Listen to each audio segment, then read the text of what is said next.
All right, Andrew, let's just get right into the topics. We just got through with Super Wild Card Weekend. When did they add the Super into that? What's wrong with Wild Card Weekend? I think it was last year they did that. Oh, geez. Anyway, just got through with Wild Card Weekend, and to me, the biggest story is NBC's production on Saturday, where it was Al Michaels and Tony Dungy in the booth.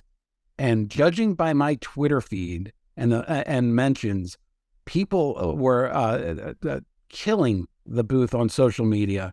You reached out to Al. You actually were texting with him while he was on a corporate jet flying from Jacksonville back to his home in L.A. You wrote about this in your newsletter, New York Post Sports Plus, which is only less encumbering than Warner Brothers Discovery Sports. I think we got to get that a little easier. Cut it down. NYP Sports Plus. Maybe we'll try to tell them to call it. First, I want you to take us through how you viewed Al Michaels and Tony Dungy's handling of that game. Okay, number one, Al called it internet compost in terms of the reaction from the internet, which was a tremendous line that will probably last, and we'll keep that going for a long time. I wish I had him on tape with his legendary voice saying internet compost. Good line, but I don't think the internet was wrong on this one. The game lacked energy. It was 27-0, and it ended up 31-30. A lot of exciting moments. Now, Al Michaels' style for years has not been to scream. He has the gravitas where he can call a game that way. And when it's combined with someone like Chris Collinsworth, who was his partner the last 13 years, or John Madden before that, who have the energy as an analyst, it can work.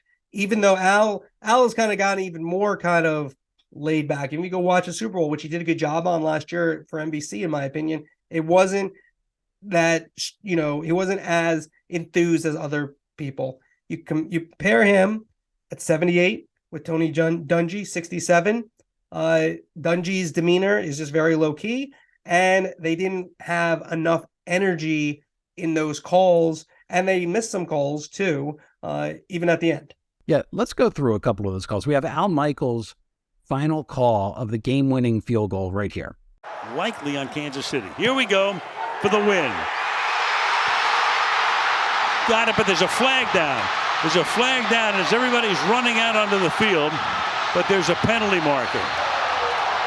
Offside. Defense number 26. And they call it on the defense. And just by comparison, I usually hate to do this because radio, you always have a better call on radio, it seems. But let's listen to how Ian Eagle called it on Westwood 1. And here we go. Man. Matisic, the snapper. Cook, the holder. Patterson sweeps the leg. 36-yard attempt.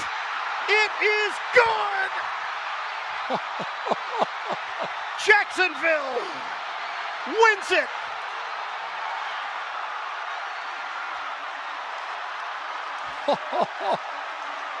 I can't believe what we just witnessed. The Jaguars, down 27 points, come from behind.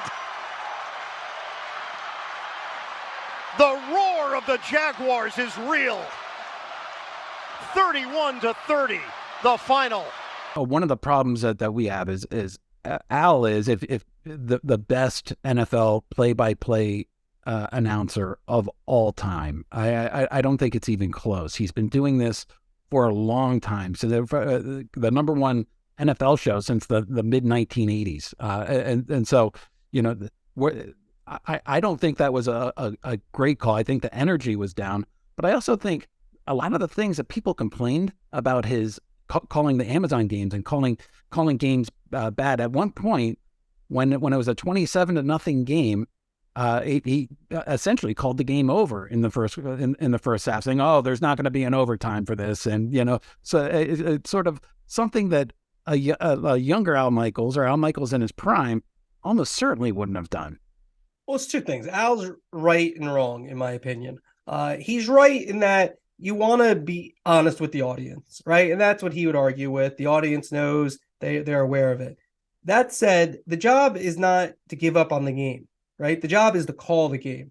So when it's 27-0, you don't have to sell it, but this is a playoff game. So and honestly, I mean, I could show you, I was texting with somebody the other day and I said, Jacksonville's going to come back. I didn't say they're going to win. I said they're going to make it interesting when it's 27-0. And I'm not saying like that doesn't always happen, but the way sports are right now, I don't know. Things like that seem to happen more and more. You need to stay with the game. I think if you listen to what they said overall, it wasn't that bad in terms of the words. It was the energy. And Dungy is not used to each other. Look, Michaels pines to work with Chris Collinsworth. He wanted Collinsworth as his partner on Thursday night. I think he wanted him possibly to work with him this Saturday. So he wants to work with Collinsworth. He and Kirk Herbstreit were okay. I think Herbstreit really tried to make that chemistry work. Al's been doing it a long time. But here's the thing where you can kind of get on Al, in my opinion. He's a legend. Okay, we're not going to take anything away from him. But it's his job to look at Tony Dungy and make him better. So if he doesn't have the energy, then you have to bring them more energy. It's not, I'm just going to do it my way and that's it. You're a team. And so your job as the play-by-play guy, as the legend, as the greatest of all time, is to to figure out the broadcast, not just say, well, I want to work with somebody else. Your job is to figure out how to make this broadcast the best it can be. And now I was very happy with it, he said. And he liked Dungy, and I think he's right. Dungy didn't overspeak. And again, they were a new crew, so I don't think they're doing a 3-man booth, but they needed some energy in there, and they just happened to get the game. This is the second year in a row NBC's had this issue. Last year was Drew Brees, who essentially ruined his broadcasting career for now, broadcasting career for now, when he froze on the Cincy Raider game. And Mike Tirico, it was really kind of strange, had to totally take over the game. And so they're going to have to figure that out. Al is Al. So he could be back next year, but they can't use Herbstreit, even though they did the whole year together because of the ESPN, Amazon, and ESPN let him do Amazon, even though contractually Nick Khan, I think way back when, got that contract, worded a certain way back in the day. So he was able to do that, Kirk Herbstreit. And so then he's not going to do NBC. So they have to figure that out. But it was not a strong performance, but Internet Compost, strong performance. And you know what? In his response to you, he referenced Pat Summerall. He referenced a lot of these Ray Scott. Ray Scott, these greats who take a less is more approach. And I agree with that. I don't need somebody screaming over it, but there's a happy medium. I think that he took that to an extreme almost.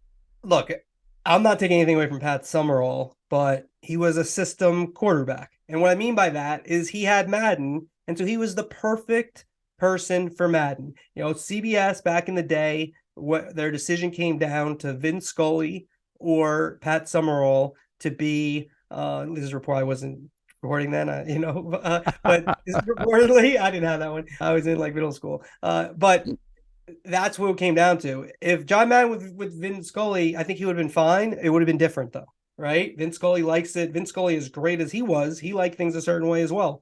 Summerall was perfect for that. If Summerall was with a lesser analyst, he would have had to have changed, or really wouldn't have probably been looked upon as one of the greats of all time.